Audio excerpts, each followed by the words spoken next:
Hi, this is DJ Nitro with the Northwest Music Biz Show. We're here at London Bridge Studios with the legendary producer Jonathan Plum.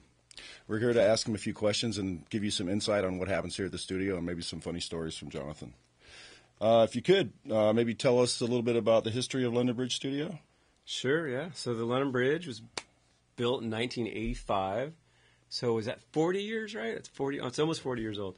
So it was built by these brothers, Rick and Raj Parashar, and they built it themselves. And Rick ended up starting to produce himself and had some success with some bands like Pearl Jam and Soundgarden and Mother Love Bone and Temple of the Dog and all that stuff. So that was in the early 90s. So that just launched.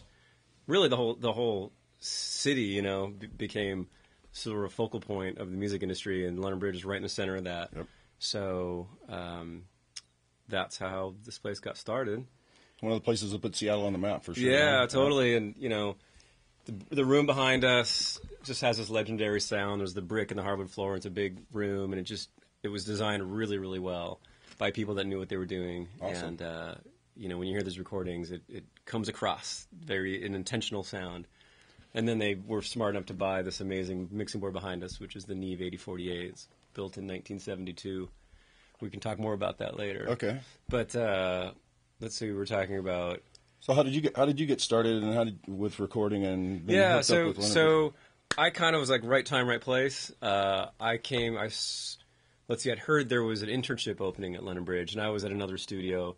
I was like 19, just totally into it, and so a friend of a friend was like, yeah, I heard there's an internship opening up at London Bridge, and I think Pearl Jam had just come out, and Temple of the Dog had come out the year before that, and Mother Love Bone, so I was aware of London Bridge, but I just had no way of like getting in there at all, and I was like, oh my God, I wanted this internship, and I just knew enough people, and I got my name in, and met with the guys, met with Rick Parashar, the owner, who was also the producer, and we just hit it off, but I was really young, I was 20 when I started working And there. then you end up doing Pearl Jam?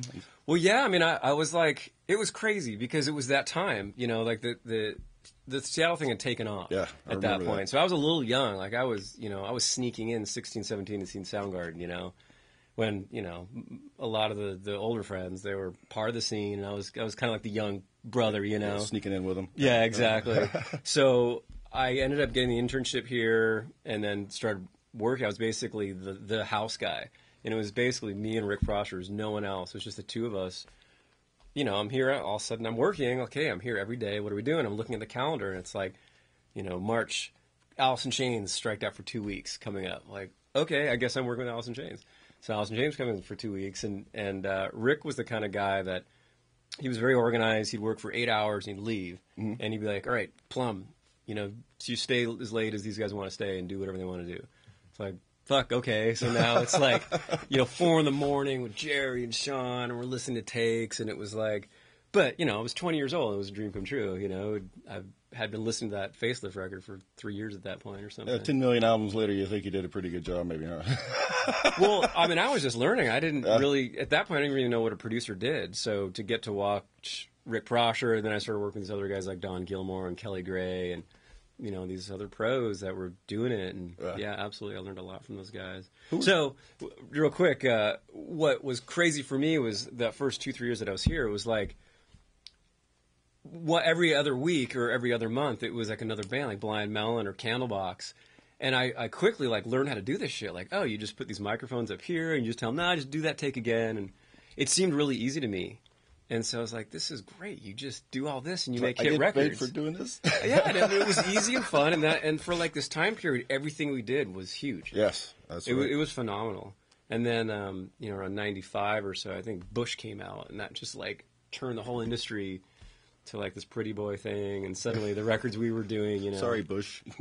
Yeah, I mean, they really, to me, it was like just commercial enough, and it lost the raw, cool thing that Seattle was doing. And it was like pretty and felt safe. And anyway, so then all these records we started doing, the records weren't coming out. We're spending 2 months in here making a record with signed band with Rick and Kelly and shit. Like labels are starting to close and just the bands are breaking up. And then there's this dark period where we did a lot of work and nothing came out. I was like, oh, this is maybe not as hard as or as easy as I thought it was.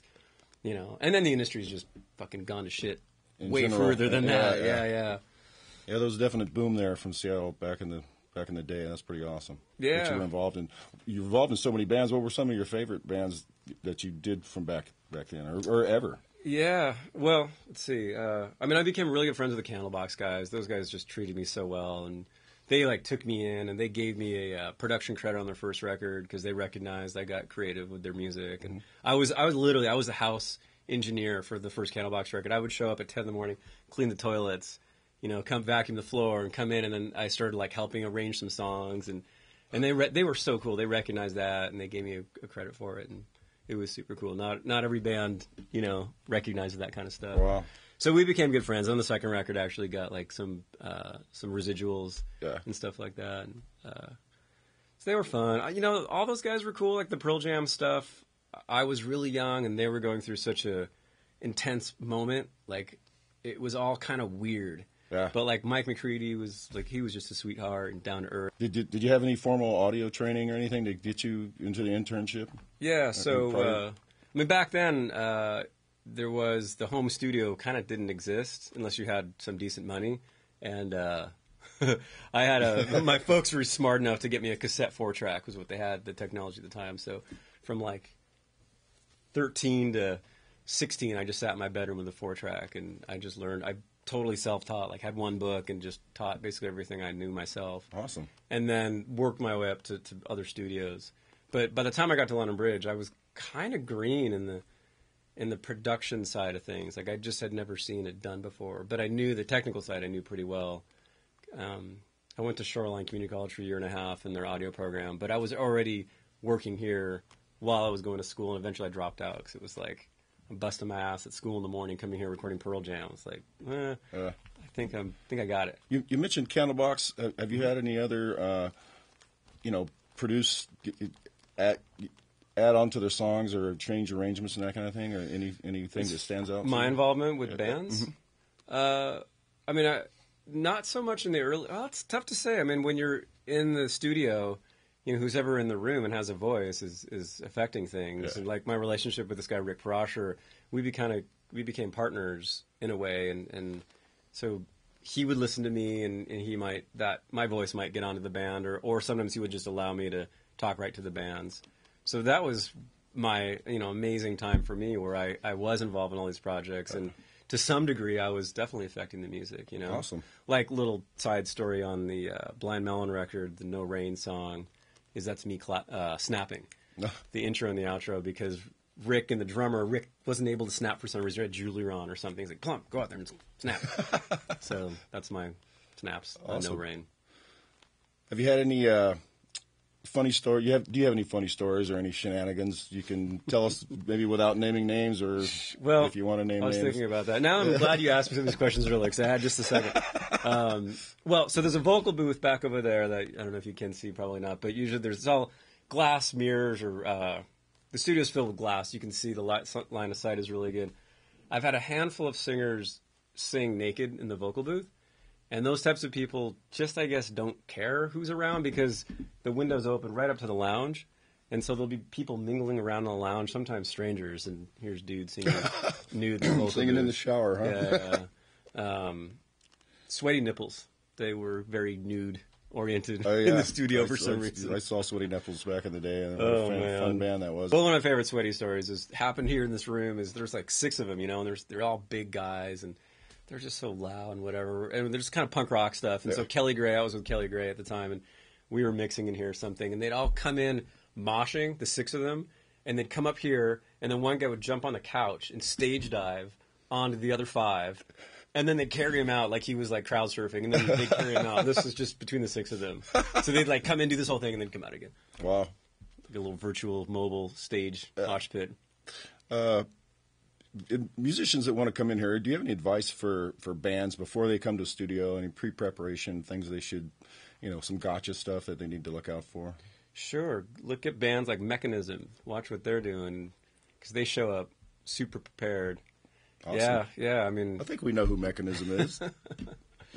yeah. I mean, having your guitars looked at before they come in, changing strings, just all the normal stuff that bands for some reason tend to not do sometimes. And what happens is you get in the studio and suddenly your guitar won't get tuned. And you got to have your guitar in tune to make a good recording. Yeah. So now we're spending, sometimes hours trying to get a guitar in tune. And so when you're paying these big bucks, for your 10-hour slot or something. Yeah. So to me, it's just obvious shit. I don't know why people don't. Yeah, you'd think so. I mean, they're the ones spending the money, and it's their music that they should care about it. That's why we're asking the question. Not everybody maybe thinks of these things, Yeah, it's obvious. That's a good point. To some people.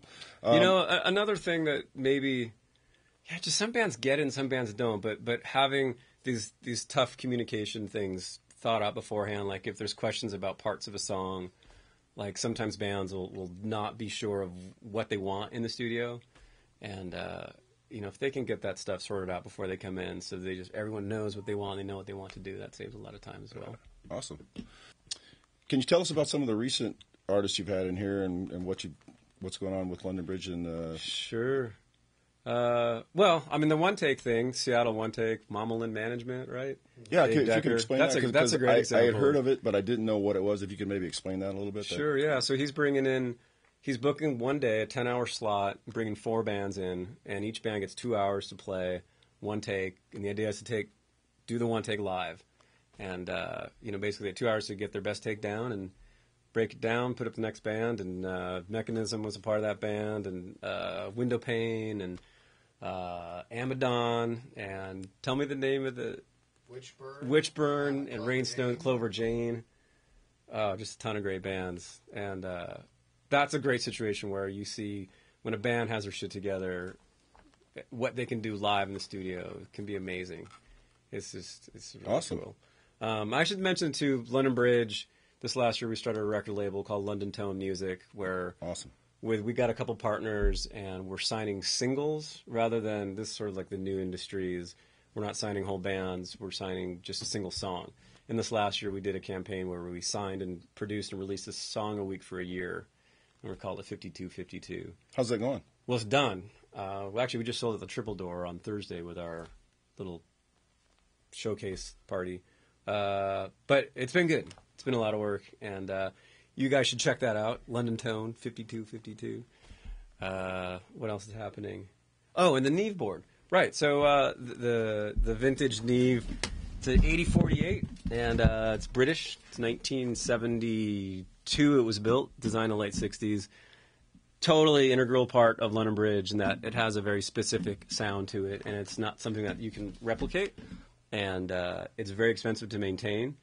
And it's gotten so expensive to maintain that we found out that we can't afford to keep it.